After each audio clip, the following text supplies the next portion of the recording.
Hello friends, welcome to Vidyascooking channel. This is Vidya Lakshmi. Today I'm back with a new recipe. I'm going to show you how to prepare Seekh Biryani. I've earlier shown how to prepare sheiks, so you can follow that recipe or prepare it the way I am doing it. Here I've finely chopped onion, tomato, chilies, mint and coriander. I used a chopper to chop this. I recently purchased this pigeon chopper. It is very good and efficient. So do try this pigeon chopper. It is very nice.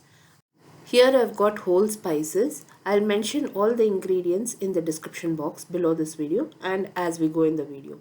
Mayonnaise, curd. This is garam masala I really enjoy using these days. It's from Hamdard. And then we have India Gate basmati rice, fresh cream, and chicken sheikh kebab, which is ready to use. This is from Kenventers. This is very nice and tasty. This is something you have to store in the freezer for an emergency use. It's very nice. It's really good. Then I've got ginger and garlic paste. Now I'll start preparing the gravy first because it has to cook well. I've heated a pan. To the pan I've added oil and ghee, just about a teaspoon each. Now once the oil and ghee has reached temperature, I will add whole spices. I'm adding half the amount of spices here and half the amount I'll add in the biryani.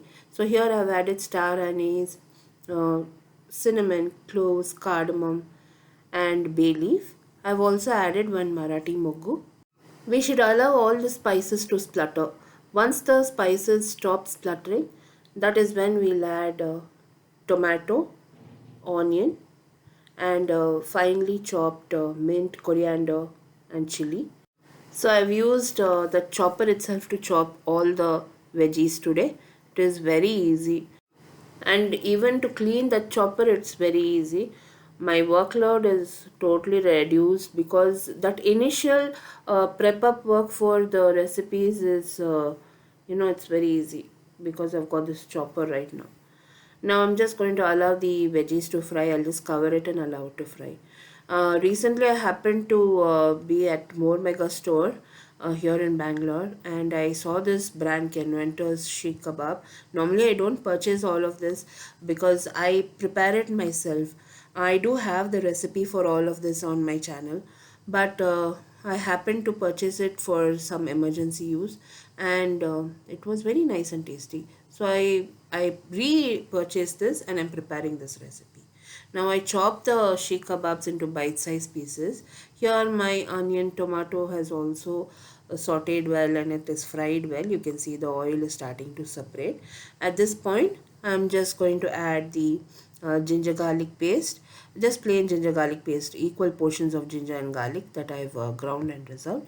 Then I am using this Hamdard garam masala. It's very nice. I really enjoyed this flavor and taste of this garam masala. That is very good from apart from all the regular garam masalas I have been using, and this has got a very nice and unique taste. So try it. So now I'm just going to fry the ginger garlic paste till the raw flavor is reduced, and I've added a tablespoon of that garam masala and a quarter cup of water. I'm going to allow this gravy to cook first because the gravy has to cook. We'll cover it and allow it to cook. Next, I'm going to fry the sheikh kebabs. To fry the sheikh kebabs, I'm going to use a teaspoon of oil and a teaspoon of ghee. We just need to transfer the chopped sheikh kebabs to the wok and toss it and fry it just for about 2 to 3 minutes, not more than that. It has to cook, that's about it. You can use an air fryer. If you have air fryer, use an air fryer, or if you've got a convection microwave, just bake it in the convection microwave for 5 to 6 minutes. That's more than enough. The flavors enhance if we fry it like this and add it to the gravy, or when we bake it and add it to the gravy, the flavors enhance and the sheikh kebab will absorb all that masalas. So that's the reason I'm frying it. Next, I'm just going to use the same wok. I'll wash it down and I'll use the same wok to prepare the biryani because it's for only one person that I'm preparing. Now here you can see the gravy is nicely boiled and it has reduced. At this point, I'm going to add yogurt. Once you add yogurt, place it on low flame and immediately stir the yogurt in the gravy, otherwise your yogurt will split. You have to be very fast when you do this. You have to mix the yogurt well and then allow the gravy to boil. At this point, I'm going to add a fresh cream. I will add mayonnaise. I'll mix everything, and I've not added salt at this point because I'm adding mayonnaise. I will check and add the salt. So I'm just going to check and add the salt and allow the gravy to cook. Now here's the tip. You can use this gravy for many other recipes as well. You can add egg to this, you can add chicken to this, you name it. It's very nice. This gravy turned out so good. Now I'm going to add salt and the sheikh kebabs. The sheikh kebabs already have salt in it, so don't add too much salt. I've also added mayonnaise. Mayonnaise has a lot of salt in it. If needed, we can taste and add the salt later also. Now just stir everything once, cover it and place it on medium flame. Allow the gravy to cook and reduce. At least 60% of that gravy should reduce. So here you can see the consistency. I'm just going to remove it from the flame and reserve it. The oil has also separated. The gravy is nice and thick. It is covering that sheik. So that is the consistency we are looking at. Now at this point we'll start preparing the rice. I've placed a wok on medium flame and I've added ghee and oil again because we need to add the spices and allow it to splatter. Before doing this, I also washed the rice and soaked it for 10 minutes prior while the gravy was cooking and it was reducing. So now the ghee and oil should heat up well on medium flame. I'm preparing the entire dish in a wok itself. At this point, I'm going to add the rest of the spices: cinnamon, cloves, cardamom, maize, and the rice has been soaking for 10 minutes. I've also placed another pot of water to boil because we need to add warm water while preparing biryani. Don't add cold water, please don't do that, you'll stop the cooking process. Now here you can see I'm just going to add tiny amount of onion, the chopped chilies, mint and coriander, and some tomato. We'll fry everything because I'm going to reserve that tomato and onion for raita. I'm going to be preparing raita with the leftover tomato and onion. So I prepped up everything together at once that day. Now I'm going to be adding ginger and garlic paste. This is for the rice. We need to fry everything.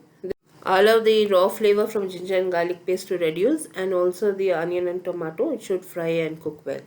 Now once the oil has separated, at this point I'll be adding the rice. We'll drain the rice and then add it. Don't add it with the water. Drain the entire water and add it. Now we'll add salt for the rice, and we need to measure and add the water. Here I've also added tiny amount of that garam masala because it will enhance the flavor and taste. Now I'm going to add the water. For every 1 glass of rice that I have used, I'm using 1.5 cups of water. So I'm using warm water here, not cold water. The rice is already soaked well, so you just use 1.5 cups of warm water. Allow the rice to cook at least 3/4. It should not cook all the way through. The rice should be 3/4 done. There is some amount of moisture in this rice. At this point, I'll transfer that sheik gravy on top.